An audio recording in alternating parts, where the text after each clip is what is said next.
This episode on the November Challenge. Zach ducked behind a tall bookshelf, watching Ethan work. The kid was completely oblivious, hunched over his homework, chewing on the end of his pencil, every once in a while glancing up at Maya like a puppy hoping for attention. Pathetic. This was going to be perfect. Zach had already prepared everything.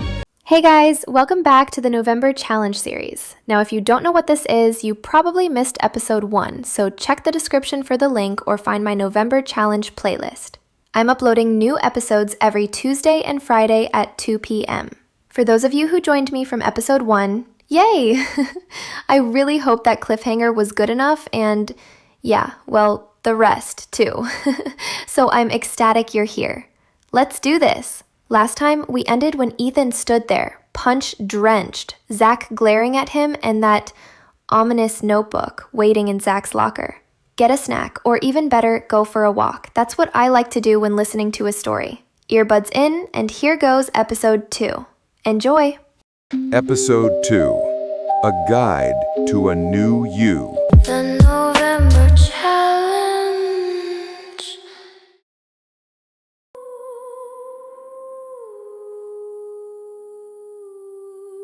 The morning brought that weird quality of light you get after a storm. Everything sharp and clear and almost too bright, like the universe was paying extra attention. Ethan had barely slept. Every time he closed his eyes, he saw it. The collision, the punch, Zach Morrison's face transforming from shock to pure rage. "You're dead meat!" He'd replayed the moment 1,000 times, each replay somehow worse than the last. But school didn't care about his mortification. Thursday meant classes. Thursday meant facing everyone who'd witnessed his spectacular humiliation. Thursday meant surviving. The hallways felt different that morning. Students glanced at him as he passed. Some smirked, some looked away. A few freshmen actually pointed. Great! Just great.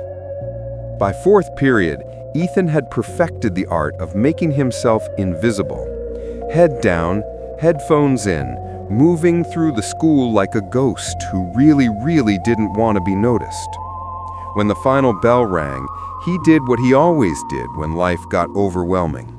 He went to the library. The Jefferson High Library wasn't fancy. Old computers that ran slow, fluorescent lights that buzzed, that particular smell of old books and industrial cleaner that somehow felt safe. It was Ethan's sanctuary, the place where nobody bothered him, where he could disappear into homework and pretend the rest of the world didn't exist. He claimed his usual spot near the back, behind the reference section where hardly anyone ever went, spread out his books, pulled out his calculus homework. Just another Thursday afternoon, totally normal, except nothing felt normal anymore. Ethan tried to focus on derivatives and slope calculations, but his mind kept wondering. What was Zach planning? Some elaborate public humiliation? Getting his friends to jump him after school? Posting something on social media that would make yesterday look like nothing? Stop it, he told himself. Stop spiraling. He forced his attention back to the calculus problems. That's when he saw her, Maya Rodriguez, 3 tables away, near the windows where the afternoon sun streamed in. She was studying, or trying to. She had that expression people get when they're reading the same paragraph over and over without actually absorbing anything. Ethan knew that expression well. He should look away, should focus on his homework, should absolutely not stare at her like some creepy stalker who learned nothing from yesterday's disaster. And yet, he couldn't help it. There was something about Maya that made the world feel less heavy, like maybe not everything was terrible, like maybe she stretched. Started to look around. Panic shot through Ethan like electricity. He grabbed the nearest textbook and buried his face in it, holding it up like a shield. World history. He was hiding behind world history, a subject he wasn't even taking this semester.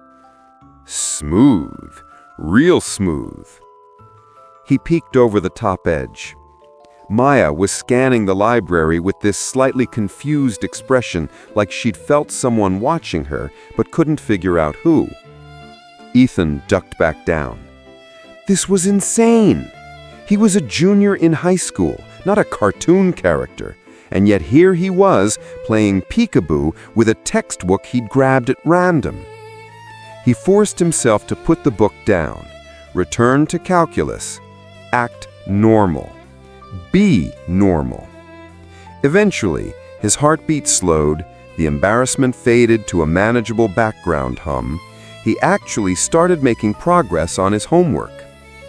See? Everything was fine. He could be in the same room as Maya without making it weird. Character growth. He was so focused on his calculations that he didn't notice the figures slip into the library entrance.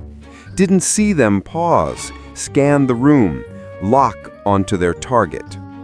Zach moved like he was on a mission. The dark blue notebook clutched in his hands like a weapon. He'd spent weeks creating it. 30 days of dares, each one carefully designed to maximize humiliation.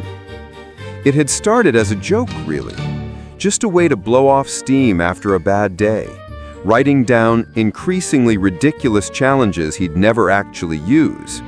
But then Halloween happened. Then Zach Chen crashed into him and turned him into a laughingstock. And suddenly the joke had a purpose.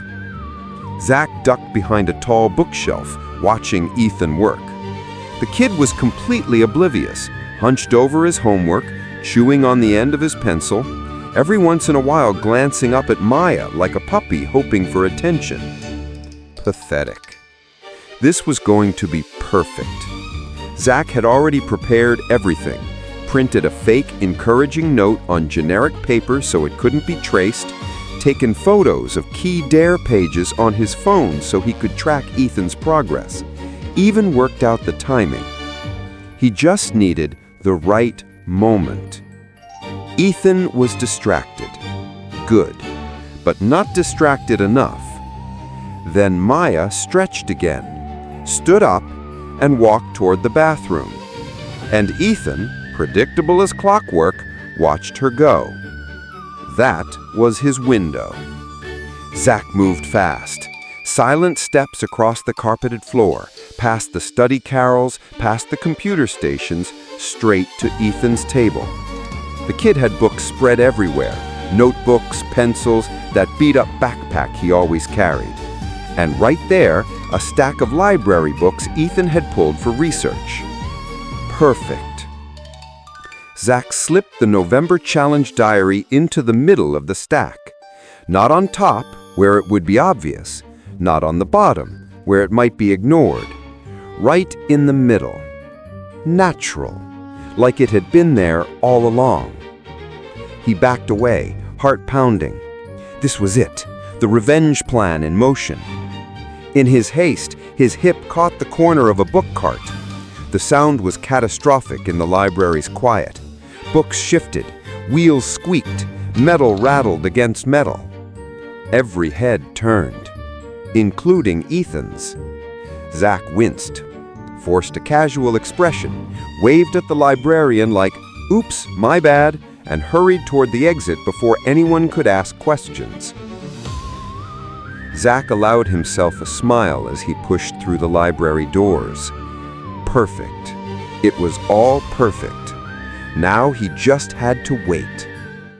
Back at his table, Ethan shook his head. The noise had startled him, broken his concentration. He glanced at the clock. Almost 5. The library would close soon. Time to pack up. He started to gather his things, shoving papers and pencils into his backpack with the kind of organized chaos that worked for him but would drive neat people crazy. Reached for his library books to return them. That's when he saw it. A notebook he didn't recognize. Dark blue, about the size of a journal. Silver writing on the cover. November Challenge, a guide to a new you. Ethan frowned. This wasn't his. He'd never seen it before. Must have gotten mixed in with his stuff somehow. Another student's, maybe? Curiosity pulled at him. He should probably just leave it at the front desk for lost and found. Should definitely not open it and read someone else's private journal. Should absolutely walk away.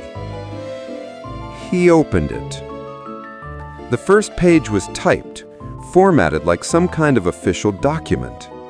Congratulations, you found the November Challenge. For the next 30 days, you'll complete one dare each day designed to push you out of your comfort zone and discover the person you're meant to be. Are you brave enough to accept? Ethan blinked. What was this? Some kind of self-help thing? A school project someone had lost? He flipped to the next page.